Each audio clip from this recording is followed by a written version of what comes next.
네, 안녕하세요. 김나영입니다. 오늘 벌써 여행의 미래, 여행의 미래 4장, 여행과 라이프 스타일이 만나다 장을 살펴볼 시간인데요.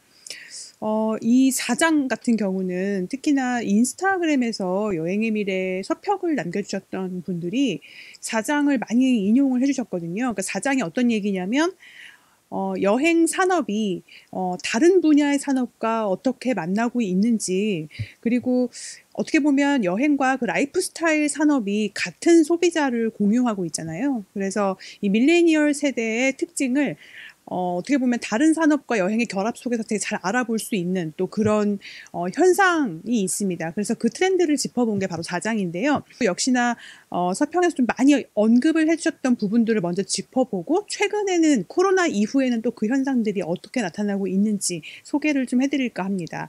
일단은 페이지 201페이지에 그 패션 산업, 제가 이제 뭐 루이비통 얘기도 했었고, 그 패션 산업에서도 주요 소비자로 떠오른 밀레니얼 세대가 선호하는 대표적인 경험이 여행.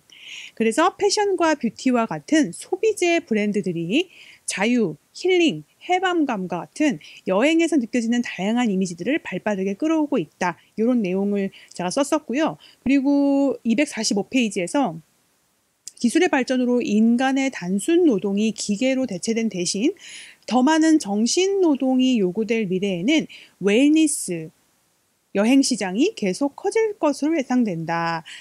이 부분 제가 이 코로나 이후에 특히나 이 웰니스, 마인드풀 이런 여행 쪽 시장이 굉장히 커졌죠. 뭐 캠핑, 차박 이런 것도 굉장히 커졌고요. 지금 이 유행하고 있는 아웃도어 여행의 이미지를 발빠르게 광고에 차용한 지금 브랜드가 있습니다. 맥주 중에서 그 에델바이스라는 맥주 들어보셨나요? 그 에델바이스 최근에 나오는 광고를 보시면은 그 소위 이제 감성 차박이라는 그 키워드로 요즘 인스타그램에서 굉장히 인기를 끌었던 그 대표적인 이미지가 있어요. 차에서 이렇게 바깥을 바라보는 그런 이 차박의 아주 전형적인 이미지를 차용해서 광고를 만들었거든요. 별 내용도 없어요. 그냥 그 장면을 보여주는 거거든요. 그래서 굉장히 정적이면서 힐링을 하는 그 차박을 즐기는 이미지를 차용한 맥주 광고가 최근에 나왔습니다.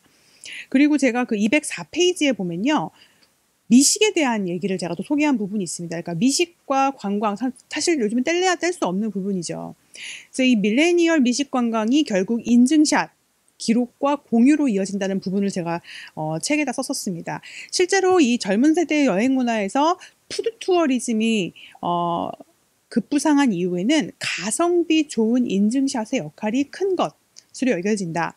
여행 사진 중에서 들어간 비용이나 수고에 비해서 빠르게 리액션, 그러니까 뭐 좋아요 같은 거 있죠? 이런 것들을 이끌어낼 수 있는 것은 음식 사진이라는 점에 주의 깊게 봐야 된다.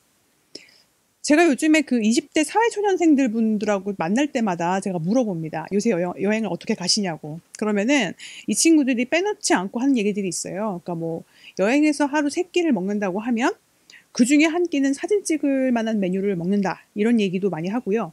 그리고 돈을 10만 원 썼지만 30만 원 쓴 것 같은 그런 여행으로 보여지게 만들 수 있는 인증샷을 찍는데 굉장히 많은 노력을 기울인다라는 얘기를 많이 합니다. 요즘 여행 상품들을 국내 여행 상품을 만드시는 분들은 반드시 이런 부분들을 굉장히 주의 깊게 보시면 좋을 것 같고요.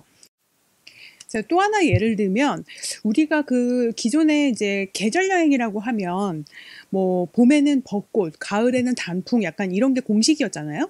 그런데 요즘 또 젊은 층들은 전혀 다른 또 꽃 여행을 합니다. 예를 들면 뭐 초여름에 수국, 그다음에 뭐 가을에는 핑크 뮬리. 수국과 핑크 뮬리의 공통점이 그 10만 원을 써도 어떤 30만 원짜리 어떤 스펙타클한 인증샷이 나오는 그런 여행이라는 게 공통점이겠죠. 또 특히나 또 코로나 이후에는 유럽에 못 가니까 뭔가 유럽풍으로 꾸며놨던 남해의 뭐 독일 마을이라든가 그런 곳들이 대표적인 인증샷 성지가 된 것도 비슷한 맥락으로 볼 수 있습니다. 사장 여행과 라이프 스타일이 만나다에 대해서 이 어떤 여행업계 종사자분께서 인스타에 이런 또 지적도 남겨주셨는데요. 그 코로나 이전에도 사실은 여행업계에서 굉장히 잘 나가던 여행사들, 그러니까 소위 장사가 되는 여행사는 대부분 라이프 스타일에 맞춘 여행 상품을 진행했던 곳들이다. 시니어를 위한 여행이나 뭐 미식을 위한 여행, 남들이 잘 안 가는 지역과 호텔을 추천하고 뭐 인문학을 접목시킨 여행, 뭐 소규모 인원만으로 진행하는 여행 같은 어떻게 보면 현재 소비자들의 어떤 성향을 파악하고 이제 미디어에 막 노출돼 가지고 유행을 하기 전에 어떤 발맞춰서 먼저 좀 앞서 나간 상품들, 이런 상품들이 실제로 인기를 끌고 사실 그런 여행 상품이 아니면 경쟁력이 사실 없다라는 말씀이신 것 같아요. 근데 이제 그 여행업이 점점 늙어가는 이유가 젊은이들이 유입되지 않다 보니까 발빠르게 움직일 수 없었고, 그러다가 이제 코로나가 오면서 굉장히 힘들어졌다. 이런 부분으로 아마 종사하시는 분이라고 하셨거든요. 그래서 이런 현실을 좀 지적을 하셨어요. 제가 여행의 미래에서 바로 알려드리고 싶었던 부분이 바로 이런 부분이에요. 그러니까 지금 소비자들이 좋아하는 것들은 제가 책에 소개했던 뭐 미식이나 웰니스라든가 자기의 삶을 좀 더 풍요롭게 만들어줄 수 있는 그런 주제들, 여행도 그 중에 하나거든요. 여행을 하는 목적도 내 삶을 좀 더 풍요롭게 만들기 위해서 하는 건데 여행 상품들이 계속해서 어떤 장소와 장소를 잇는 그런 그 여행, 과거의 여행에 굉장히 좀 머물러 있다 보니까 소비자들이 어떤 걸 했을 때 삶을 풍요롭게 만들어 주는지, 어떤 걸 선호하는지 사실은 책으로 한번 정리를 해서 알려드릴 필요가 있겠다. 그래서 제가 4장을 따로 만들었었고요.